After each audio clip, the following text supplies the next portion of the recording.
Are you looking for a school that nurtures your child's academic, spiritual, and personal growth? Andalusia Academy International School, where your child's future is our priority. We offer comprehensive education levels: kindergarten, Pearson I Primary Certificate, secondary, and Pearson IGCSE certificates. We are a school that emphasizes in the Deen and Dunya. It's integrated in that on the side of Islamic studies, we have Quran, we have Hadith, we have Arabic. And then, of course, in the secular side, we have all the subjects. We focus on student-centered learning, where we engage our students in different levels. Other than that, we have very innovative teachers who help to cultivate creative thinking, problem solving, which are very, very key skills in our learners, not only in school, but also for their future. Hello everyone, my name is Aisha Mohammed and I'm a student under Andalusia International School. I've been here for the past 5 years and I'm in year 11 right now, and my experience in this school so far has been amazing. Admissions are available. Visit us today. We are located in Nairobi, South Sea. Andalusia Academy International School, where your child's future is our priority.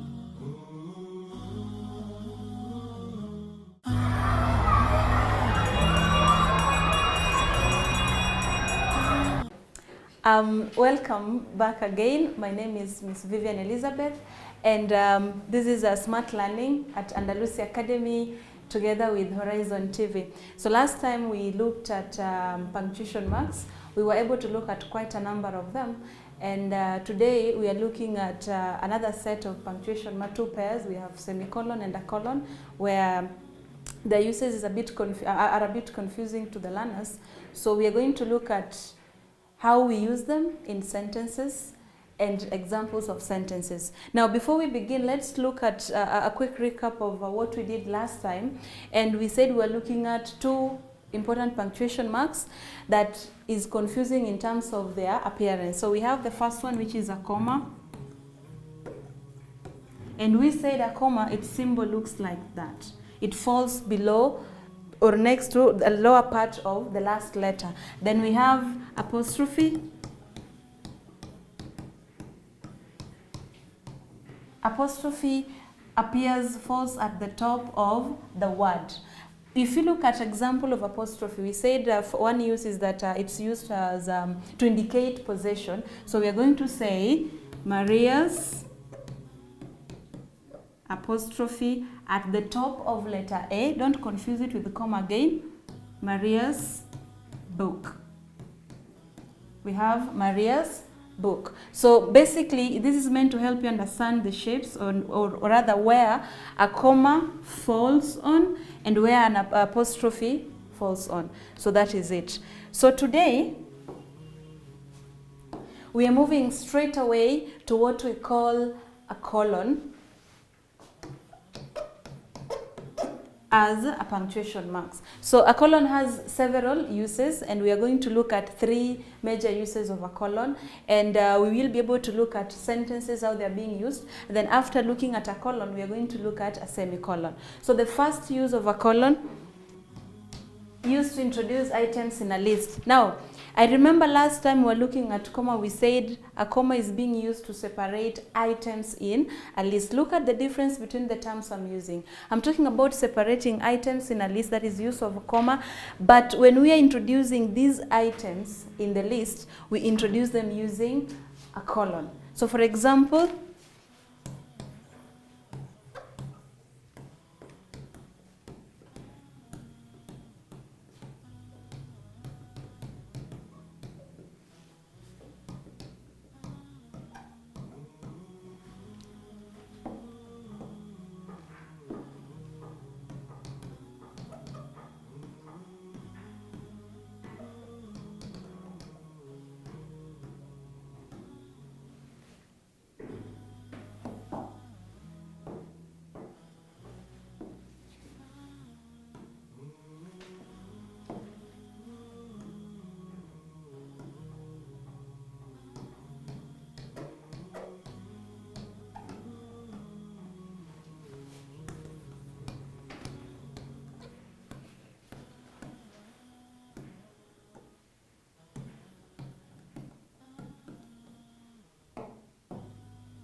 So let's take a look at the example we have. My mother went to the market, yes, and there were things that she bought from the market. So if you want to introduce the list of the items your mother bought from the market, you're going to look at the way we have used a colon here. As you can see, there is a symbol of a colon. We have two dots, one at the top and one right below the one at the top. So we have my mother bought the following. We have oranges as the first item, we have mangoes as the second item, we have bananas, and finally we have dog's food from the market. So this is what we mean by used to introduce items in a list. Now moving forward to the second list, second use of a colon.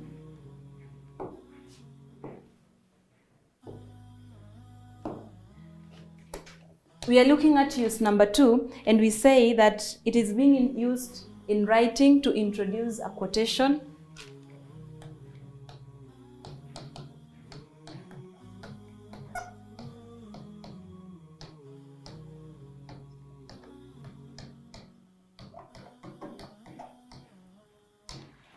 Say you're writing a paragraph or you're writing a text, and you'd like to use a quotation. It could be a quotation from research work. It could be a quotation from a character. If it is non-fiction, it could be a quotation. Of course, we have mentioned a research work. You want to quote words that was facts that were said by a scientist after a research or whatever it is. A quotation, actually the actual words said by a character in a text or any research work. So if you want to introduce or to write a quotation in a text, remember you can only use a colon after there is an introductory sentence as far as colon is concerned.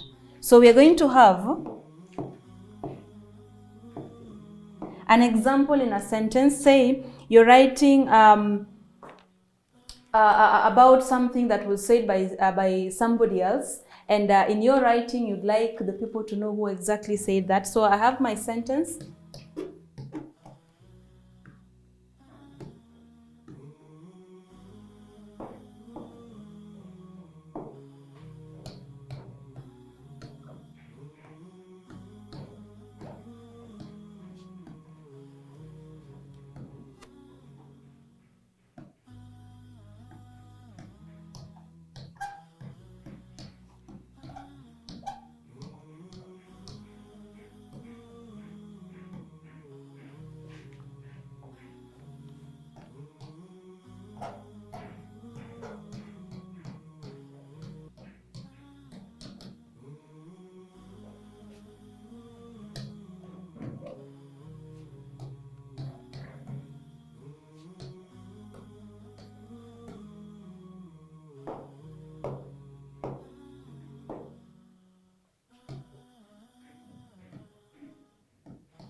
Now we have our sentence here. My teacher's advice goes, respect is both ways. So we are having a colon here, and like I said, if you're using a colon to introduce a quotation, we must have an introductory statement. So we are having my teacher's advice goes. So this is our introductory phrase, and then the quotation comes in. But before you write the quotation, please use a colon to separate the introductory statement phrase from the quotation that you want to include. So these were, like we said, we defined quotation and said these are actual words said by somebody else, a character. So we have a colon followed by the actual words. Respect goes both ways. I believe your teacher, respect is both ways. I believe your teacher or any other person has told you this, that respect goes both ways. You respect me, I respect you. So that was a by the way. Then we are moving to the third use. The third use of a colon, and we're going to say that it's being used if you're writing, if you're a fan of Shakespearean plays, any script, you're a script writer, or you aspire to be one, you definitely understand that for you to be able to write a script, remember, it's It's written in form of a dialogue. We have characters and the dialogue, the words they say. And therefore, we are going to use a colon in separating the characters' names from the actual words that they're supposed to say in the dialogue. So use number 3.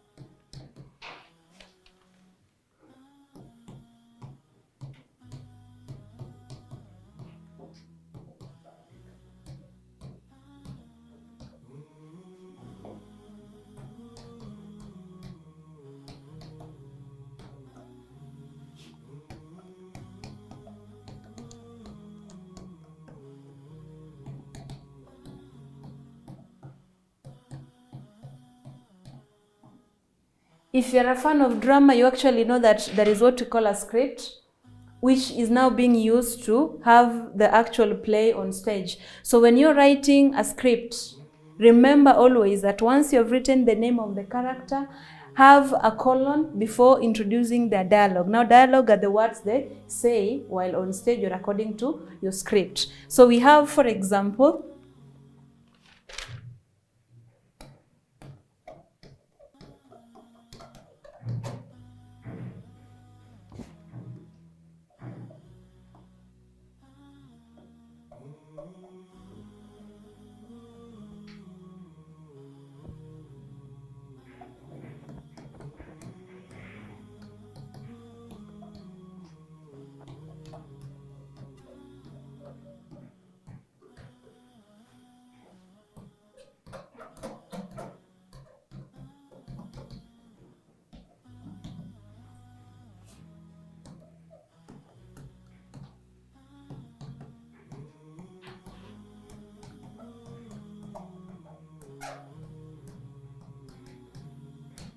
so Martha, or one of our characters, we have the name Martha, then we have a colon, followed by the dialogue. The dialogue, like we said, these are the words being said by the character in your script. Life is so fun when your friends mean their friendship. Then we have another character responding.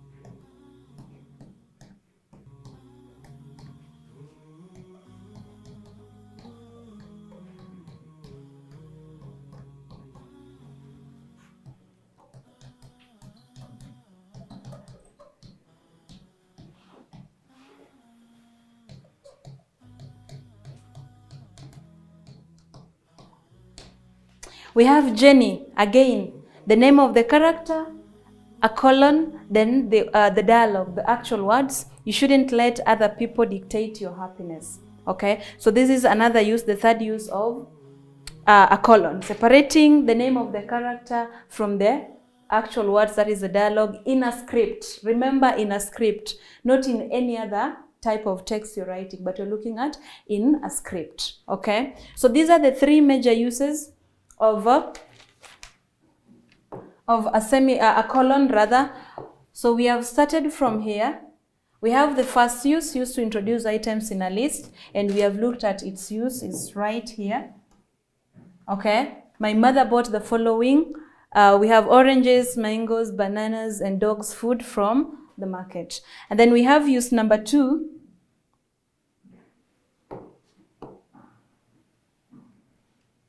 We have use number 2 to introduce a quotation, and we have given an example. My teacher's advice goes, then you have your colon, and the actual quotation, respect, is both ways. Then we have number 3 to separate character's name from the dialogue in a script. Please underline in a script. So we have a script here, a short one, Martha, name of the character. This is the character's name. Then we have another character here, Jenny, and we have a colon followed by the actual words, the dialogue they're having. Now, that is it for a colon. If there, we have other other minor uses of colon, so you can go do research and find out how else are we able to use a colon. We are moving to the next one.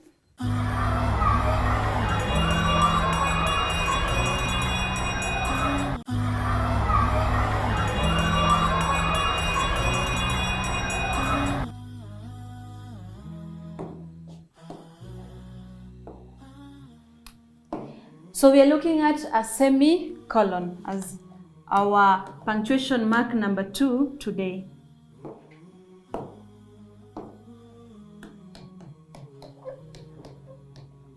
And if you're wondering why do we have semi, semi means half. So if you looked at the symbol of a colon, we had 2 dots or 2 periods. One is at the top and another one falls right below the first one. So if you're looking at a semicolon, here's the symbol of a semicolon so that you get the difference.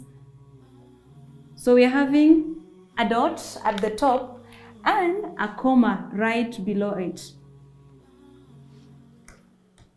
So that is actually the symbol of a semicolon. Please do not confuse a colon and a semicolon. Semi means a dot on top and a comma below.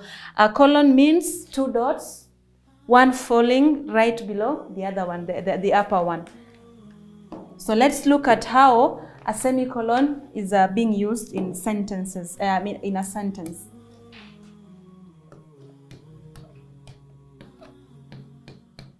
Use number 1. So we are looking at 2 closely related independent clauses. So we are looking at, so the first use, used to join.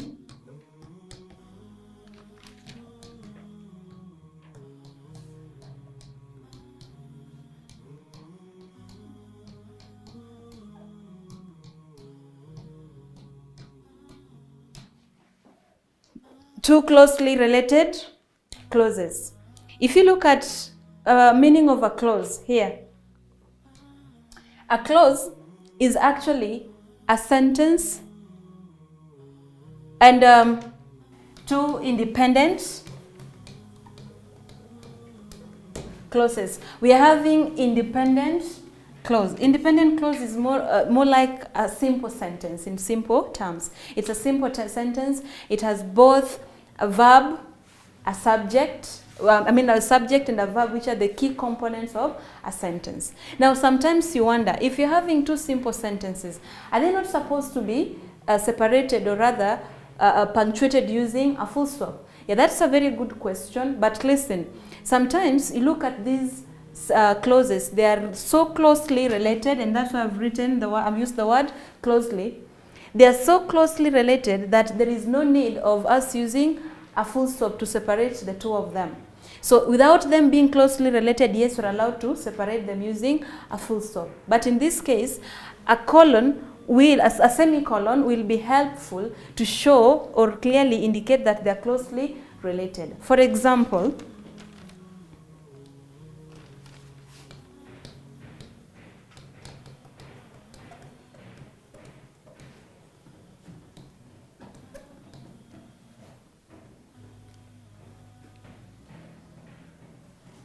we have this sentence here. This sentence has 2 independent clauses that are related. We're having the ice cream truckman drove by our house.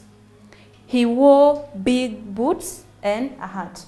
We say that an independent clause is a simple sentence. It has the subject and the verb, which are the key components. Of course, we can have other parts of a sentence like, components of a sentence like object and any other determiners and all. But the key components of an independent sentence, there must be a subject and a verb. We're having the ice cream truckman, that is our subject. Drove is our verb. Then we have a prepositional phrase, by our houses. However, we're not looking at the components of a sentence today. I just want you to understand how these are independent clauses. So the first sentence, the first clause is independent. Why? Because it is complete in terms of meaning. And then we're having the second clause, which is also independent. We have our subject there, and we have our what? Our verb there, which are the key components. So, having said that they are closely related because they're talking about the same person. He drove by this person's house, and we are looking at what he wore by that time. He had big boots and a hat. So these are 2 closely related sentences talking about the same person. For effect, which we'll be looking at later on, punctuation for effect, it is not necessarily that you must use a full stop here to show that these are 2 simple sentences. You can separate them using you can join them using a semicolon to show how closely related they are. So this is what we mean by joining two closely related independent clauses. Okay, then we are moving on to use number 2.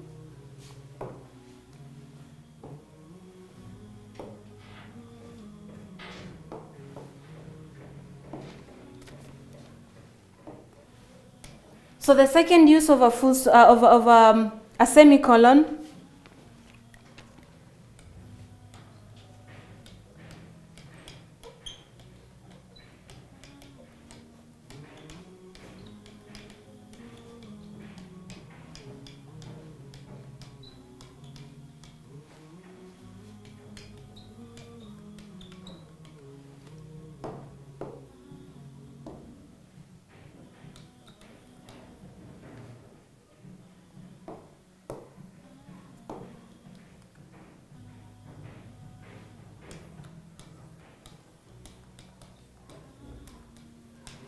to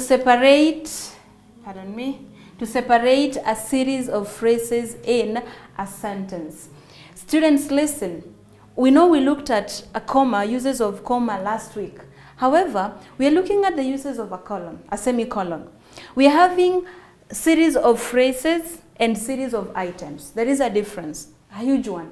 We are having items, single items, mangoes, bananas, oranges, and all that, books, pens. Those are one word in a series or in a list. If you're looking at a sentence, we're having series of phrases that we cannot separate using a comma. However, we're going to need a semicolon to separate them in our sentences. So the first example I'll give.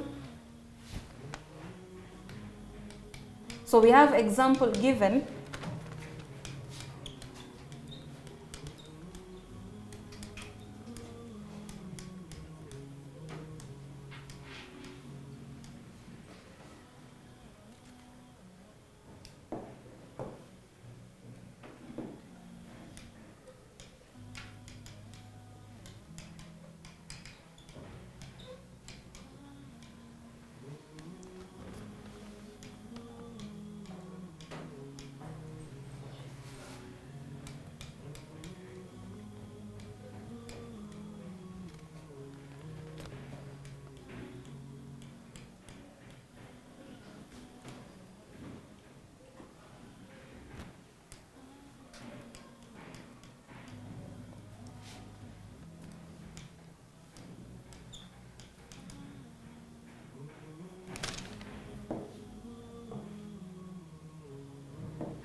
Look at the sentence we have. During the pre-match friendly, Jenny played center, semicolon, Willow point guard, semicolon, Mighty and June forwards. Now look at these words, these punctuation marks. We have a semicolon, we have a semicolon. I said that last week, comma was separating single items in a long list, while here a semicolon is separating a series of phrases in a sentence. So we have Jenny played center. If you want to separate it from the next phrase, Willow point guard, separate the other one, semicolon, Mighty and June forwards. Okay, so get the difference. We have phrases and we have items. These are not items, these are phrases. Okay, so we use a semicolon to separate them from each other in a sentence. Okay, then the last use.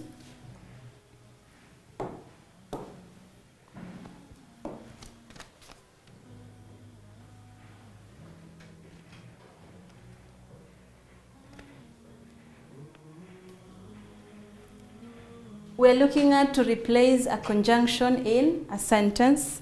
And for example, I'm going to give two sentences, one with the conjunction, then the other one after the conjunction has been replaced.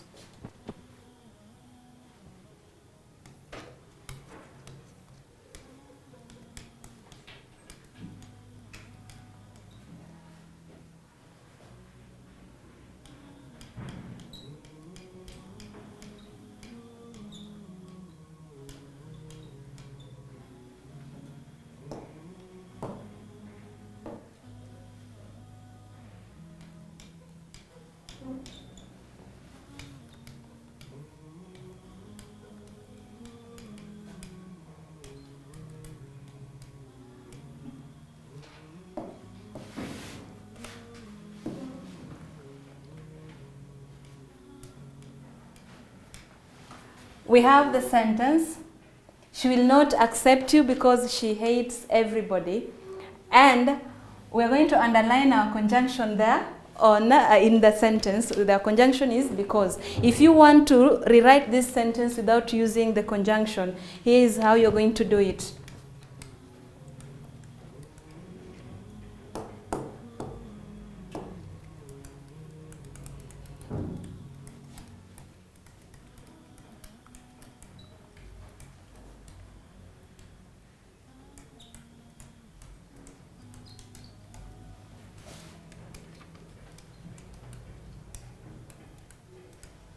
Good. Because our conjunction. Semicolon here has replaced because. She will not accept you because she hates everybody. Then you can replace because using a semicolon. She will not accept you. She hates everybody. So those are the three major uses of a semicolon. And if you want to know other minor uses, you can also do research alongside the one for a colon. So quickly, looking at what we have covered, particularly under a semicolon, you can realize that uses of a semicolon might be confusing with the uses of a colon, but not necessarily. That is what students think. They are very, very different. So we are looking at joining two closely related independent clauses. We have it there.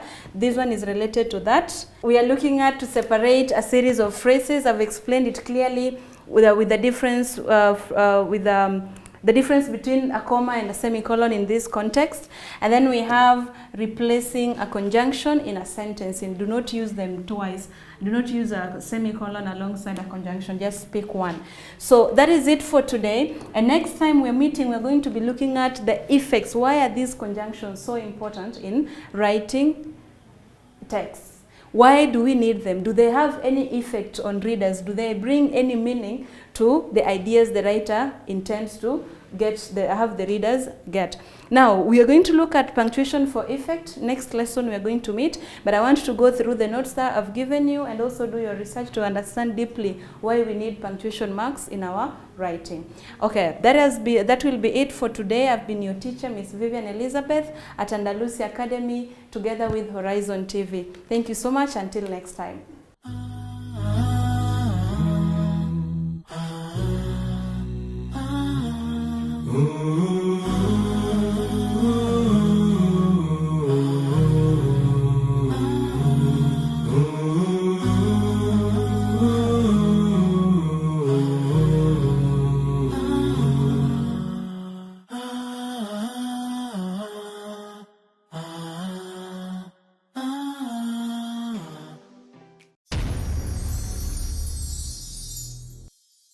Are you looking for a school that nurtures your child's academic, spiritual, and personal growth? Andalusia Academy International School, where your child's future is our priority. We offer comprehensive education levels, kindergarten, Pearson I Primary Certificate, secondary and Pearson IGCSE certificates. We are a school that emphasizes in the deen and dunya.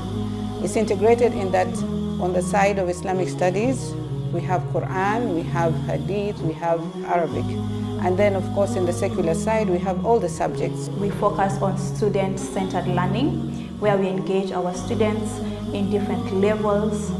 Other than that, we have very innovative teachers who help to cultivate creative thinking, problem solving, which are very, very key skills in our learners, not only in school, but also for their future. Hello everyone, my name is Aisha Mohammed and I'm a student under Andalusia International School. I've been here for the past 5 years and I'm in year 11 right now, and my experience in this school so far has been amazing. Admissions are available. Visit us today. We are located in Nairobi, South Sea, Andalusia Academy International School, where your child's future is our priority.